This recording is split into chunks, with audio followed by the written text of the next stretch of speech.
नमस्ते प्यारे विद्यार्थियों, एक बार फिर से आप सभी का स्वागत है हमारी कक्षा में। और आप जानते हैं कि हम काव्य दोष का अध्ययन कर रहे हैं। काव्य दोष में हम विभिन्न प्रकार के काव्य दोषों की बात पूर्व में हमारी जो ऑनलाइन कक्षाएं हैं उनमें कर चुके हैं। मैं समझता हूं कि आपको बहुत अच्छा लग रहा होगा। काफ़ी सारे विद्यार्थी देख रहे हैं और बड़ा अच्छा लगा ये जान करके, देख करके कि जो औसत समय है देखने का वह भी बढ़ रहा है। वैसे तो सामान्यतः होता है कि विद्यार्थी शुरू करते हैं लेकिन आखिर तक पहुंचते नहीं हैं, लेकिन पिछले कुछ वीडियो से मैं देख रहा हूं कि विद्यार्थी पूरा वीडियो देख रहे हैं, तो ये अच्छी बात है। और जितना लंबा आप वीडियो देखेंगे, जितनी कक्षा को पूरे अंत तक देखेंगे, तब उतना ही आपको चीज़ें समझ में आएंगी, क्योंकि कुछ महत्वपूर्ण बातें जो है कक्षा के अंत में भी कर दी जाती हैं जिनसे आप वंचित रह सकते हैं। और हो सकता है कि जब परीक्षाएं हों आपकी या कहीं विद्वत समाज में आप बैठे हों और वहाँ पर वो चर्चा चल जाए और उस संबंध में आपको जानकारी ना हो, तो ये बात ठीक नहीं है। तो आप सारी कक्षाओं को अंत तक देखें। और आज हम एक और काव्य दोष के साथ यहाँ उपस्थित हुए हैं, और वह काव्य दोष है जो आपके पीछे बोर्ड पर मेरे लिखा हुआ है, अक्रमत्व दोष। अक्रमत्व दोष, आप समझ रहे हैं ये शब्द जो है वो क्रम है, और क्रम में जब ए लगा हुआ है तो यहाँ एक नकारात्मक शब्द बना हुआ है कि जिसमें क्रम नहीं हो। क्रम का मतलब है एक निश्चित श्रृंखला, एक निश्चित व्यवस्था, एक निश्चित अनुशासन वस्तुओं का या शब्दों का या पदों का। जब वाक्य में शब्दों का एक सुनिश्चित क्रम होता है तभी हमें बातें समझ में आती हैं। जैसे मैं आपसे ये कहूँ कि रखी अलमारी वहाँ थी, तो ये बात ठीक सी जमती नहीं है। अलमारी वहाँ रखी थी, ये बात ठीक सी जमती है। तो वाक्य जो विन्यास होता है, वाक्य की जो संरचना होती है, उसमें शब्दों का, पदों का उचित क्रम होता है। कई बार यह क्रम इतना ज़्यादा बिगड़ जाता है कि बात ही समझ में नहीं आती है। तो जब काव्य रचना में भी वाक्य में, काव्य में भी तो वाक्य होता है, बस वह वाक्य रसयुक्त होता है। रस से युक्त होने के कारण वाक्य को ही काव्य कह दिया जाता है। तो जब वाक्य रचना में शब्दों के उचित क्रम का, या यूं कहें कि व्याकरण के आधार पर निश्चित क्रम का पालन न किया जाए, तो वहां पर हो जाता है अक्रमत्व दोष। वाक्य रचना आप जानते हैं, मैं घर जा रहा हूँ, जा घर रहा मैं हूँ, अगर मैं ऐसे बोलूँ तो ये बात ठीक नहीं होगी। तो जहाँ पर शब्दों का व्याकरणिक क्रम, व्याकरण द्वारा सुनिश्चित किए गए क्रम का पालन जब वाक्य रचना में नहीं किया जाता है, तो वहाँ पर अक्रमत्व दोष उत्पन्न हो जाता है। तो यहाँ पर हम एक पंक्ति में लिख देते हैं, आप भी अपने नोटबुक में उतारते जाइए। ये आपका असाइनमेंट है, और ये सारी चीज़ें मैं जब हम हमारी कक्षा में उपस्थित होंगे, जब ये लॉकडाउन का पीरियड खत्म हो जाएगा, कोरोना का संकट जब थोड़ा सा समाप्त हो जाएगा, उस समय जब हम कक्षा में मिलेंगे तो ये सारे नोट्स आपको मुझे दिखाने होंगे, और ये दिखाने के बाद ही फिर आपको कक्षा में प्रवेश दिया जाएगा। तो आप ये नोट्स बनाते रहें, ये आपके लिए भी अच्छा है, आपके जीवन के लिए भी अच्छा है। और मुझे भी बहुत अच्छा लगेगा जब हम मिलेंगे इस लॉकडाउन के पीरियड के बाद, और उस समय आप मेरे पास वो रजिस्टर लाएंगे जिसमें आपने ये सारी कक्षाएं उतारी होंगी। तो मुझे, आप समझ सकते हैं मैं कितना खुश हो जाऊंगा, कितना आनंद मुझे अंदर से मिलेगा। तो इसकी परिभाषा हम पढ़ लेते हैं कि जब काव्य रचना में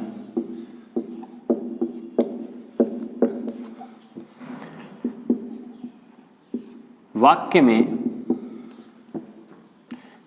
शब्दों के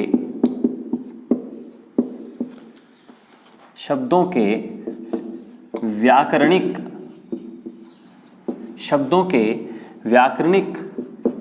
क्रम का निर्वाह न किया जाए, वहां अक्रमत्व दोष होता है। अक्रमत्व दोष होता है। व्याकरण के आधार पर एक वाक्य में शब्दों का जो क्रम होना चाहिए, यदि उस क्रम का पालन न किया जाए तो वहां पर हो जाता है अक्रमत्व दोष। कुछ एक उदाहरण हम देख लेते हैं। आप वीडियो को पॉज करके या पीछे करके जो हमने लिखा था यहाँ पर या जो बोला था उसको आप दोबारा से भी सुन सकते हैं। ये थोड़ी सी अच्छी एक खासियत है इस ऑनलाइन कक्षा की कि यहाँ पर मुझे रुकना नहीं पड़ता है बार बार कि हाँ आप लिख लीजिए मैं रुका हुआ हूँ। तो ऐसी स्थितियाँ नहीं आती है, आप लिख लीजिए पीछे करके, गुरुजी को कहीं भी साइड में रोक करके, और फिर भी आप देख सकते हैं। तो चलिए उदाहरण की बात कर लेते हैं। देखिए उदाहरण, एक उदाहरण है, विश्व में लीला निरंतर कर रहे वे मानवी। विश्व में लीला निरंतर कर रहे वे मानवी, मानवी। अगर आपको लास्ट में नहीं दिखाई दे रहा है तो मैं एक बार फिर से बोल रहा हूं, मानवी, मानवी। मानवी लीला मतलब मानव युक्त लीला, या यूं कहें कि मानव बनकर के जो लीला की जाती है वो कर रहे हैं। कौन? श्री राम जी। श्री राम जी इस जगत में जब उन्होंने अवतार लिया तब की बात की जा रही है कि विश्व में लीला निरंतर कर रहे वे मानवी। राम को तुम राम मत समझो, राम को तुम साधारण व्यक्ति न समझो, वो परम ब्रह्म हैं। वो तो क्या कर रहे हैं, इस जगत में आकर के मानवी लीला कर रहे हैं। मानवी लीला, मानवी विशेषण है और लीला विशेष्य है। अब होना क्या चाहिए? होना ये चाहिए कि हमेशा विशेषण जो होता है वो विशेष्य से पहले होता है। यहां होना चाहिए था विश्व में मानवी लीला कर रहे हैं। वो क्या कर रहे हैं? विश्व में मानवी लीला। लीला विशेष्य है और विशेषण है मानवी। जैसे मैं कह दूं कि काला घोड़ा, तो काला पहले रहता है, घोड़ा बाद में रहता है। घोड़ा विशेष्य है और काला उसका विशेषण है। लेकिन यदि मैं कह दूं कि दौड़ रहा था घोड़ा काला, दौड़ रहा था वह जो काला, या घोड़ा दौड़ रहा था वह जो काला, तो ये अक्रमत दोष उत्पन्न हो जाएगा, क्योंकि विशेष्य तो कहीं दूर रह गया और विशेषण उससे कहीं अलग जगह पर जाकर के बैठा दिया हमने। तो यहाँ पर ये ध्यान रखना पड़ता है कि शब्दों का जो क्रम है वो ठीक रहे। तो यहाँ पर जो मानवी शब्द है वो लीला के साथ आना चाहिए था, इसलिए यहाँ पर अक्रमत दोष उत्पन्न हो गया है। एक और देखते हैं, लड़ते हैं रणवीर में डट के। अब यहां क्या गलती है देखें आप, लड़ते हैं रणवीर में डट के। रण का मतलब होता है युद्ध, और वीर का मतलब आप जानते ही हैं, वो लोग जो युद्ध में लड़ते हैं बड़ी वीरता के साथ। तो यहां पर कहा गया लड़ते हैं रणवीर में डट के। कितना गलत है, क्योंकि रण में डट के या युद्ध में डट के लड़ते हैं कौन? वीर। वीर करता है, कर्ता को बाहर होना चाहिए था। और जो ये में है, ये जो अधिकरण कारक है उसकी जो विभक्ति है में, वो रण शब्द से दूर चली गई है। तो यहां पर होना चाहिए था कि लड़ते हैं वीर रण में डट के, लेकिन यहां अक्रम होने के कारण कई बार ऐसी स्थिति उत्पन्न हो जाती है। और यदि कवि ऐसा कहता, ये हो क्यों जाता है, इसको भी थोड़ा समझिए। थोड़ा सा वैज्ञानिक चिंतन हमारे मस्तिष्क में होना चाहिए कि ये क्यों हुआ, ऐसा लिखा क्यों कवि ने। क्या कवि को क्रमों का पता नहीं है? कवि को क्रम का तो पता ही होगा, क्योंकि तभी तो वो कवि बना है। लेकिन कई बार जो कविता की लय होती है उसकी मांग होती है कि ये शब्द यहां नहीं आएगा, ये शब्द आगे आएगा या पीछे आएगा। तो कई बार क्रम भंग करना पड़ता है मजबूरी में कवि को, क्योंकि लय भी तो साधनी है। बिना लय के फिर कविता कहां से होगी। तो लय को साधने के लिए, कविता के प्रवाह को साधने के लिए, कविता की गति को साधने के लिए उसे कई बार इस तरह के अशुद्ध प्रयोग भी करने पड़ते हैं। और ये उसी मजबूरी में हुआ है। देखिए, जब हम कहेंगे लड़ते हैं रणवीर में डट के, तो बात अच्छी लगती है। सुन के देखें, केवल सुन के देखें, शब्दों पर गौर न करें कि लड़ते हैं रणवीर में डट के, तो अच्छा लगता है। लेकिन जब कहूंगा कि लड़ते हैं वीर रण में डट के, तो ऐसा लगता है कि कहीं कविता बाधित हो रही है। तो लय को साधने के लिए कई बार अशुद्ध प्रयोग कवि को मजबूरी में करने पड़ते हैं।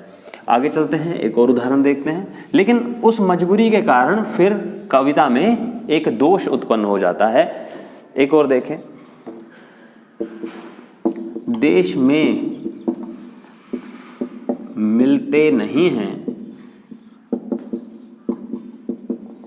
सदृश गांधी धीर के। देश में मिलते नहीं हैं सदृश गांधी धीर के। क्या समझ में आया? सदृश का मतलब समान, समान लोग नहीं मिलते हैं किसके? गांधी के। लेकिन कैसे? धीर। तो यहां पर ये क्या है? ये विशेषण है। ये कहां होना चाहिए था? आगे होना चाहिए था। देश में धीर मिलते नहीं हैं। देश में धीर, धैर्यवान लोग मिलते नहीं हैं किसके जैसे? गांधी के सदृश होना ये चाहिए था, क्रम ये होना चाहिए था, गांधी के सदृश धीर लोग देश में मिलते नहीं हैं। शब्द तो, वाक्य तो ये बनना चाहिए था कि गांधी के सदृश धीर लोग देश में मिलते नहीं हैं, या देश में धीर लोग नहीं मिलते हैं गांधी के सदृश। बात तो यहां आती, लेकिन यहां पर इन्होंने क्या कह दिया? देश में मिलते नहीं हैं सदृश गांधी धीर के।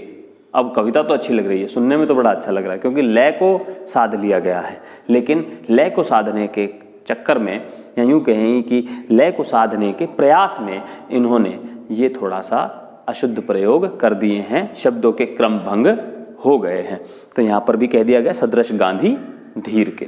जब ऐसा कहीं बिल्कुल ही ठीक नहीं प्रतीत होता है, सदृश गांधी धीर के कोई वाक्य ही नहीं बनता। अगर केवल इतना सा पढ़ें तो पता ही नहीं चलेगा कि ये कहना क्या चाहता है।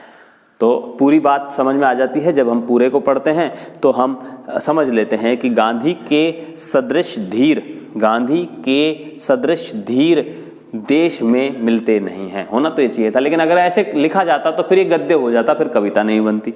तो कई बार कविता में लय को, प्रवाह को, गति को साधने के लिए इस तरह के अशुद्ध प्रयोग हो जाते हैं। और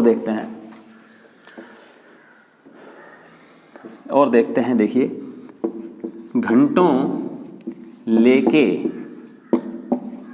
जननी हरि को गोद में, आप एक लाइन में लिख लीजिएगा, बैठती थी। एक ही पंक्ति है, बोर्ड पे आ नहीं रहा है तो आप थी भी उधर ही लिखिएगा। घंटों लेके जननी हरि को गोद में बैठती थी। क्या अशुद्धि हुई? कहाँ क्रम भंग हुआ? देखिए, घंटों लेके जननी, जननी जो है वो घंटों मतलब कई बहुत देर तक, घंटों तक जननी हरि को गोद में लेकर बैठती थी। गोद में लेके, गोद में लेके, ये गोद में शब्द के बाद आना चाहिए था, इसके बाद ये आना चाहिए था, गोद में लेके बैठती थी, तब तो बात में समझ में आती है। लेकिन अगर इसको यहाँ से पढ़ें हम तो ऐसा लगता है जननी हरि को गोद में बैठती थी, जननी गोद में बैठती थी, ऐसा प्रतीत होता है। यहाँ अशुद्ध प्रयोग हो गया है, शब्दों के क्रम का सही निर्वाह न करने के कारण अशुद्ध प्रयोग हो गया है, और इसी कारण यहाँ पर अक्रमत दोष उत्पन्न हो गया। होना यह चाहिए था, जननी घंटों तक हरि को गोद में लेकर, गोद में लेके बैठती थी, तब तो बात होती सही। लेकिन फिर वही बात होती, क्रम तो चाहे सद जाता लेकिन लय भंग हो जाती। तो कवि कई बार किसी एक चीज को चुन लेता है और उसी में ही फिर दूसरा जो पक्ष है उसमें अशुद्धता उत्पन्न हो जाती है, और इसी प्रकार यहाँ पर जो अक्रमत दोष है वो उत्पन्न हो जाता है।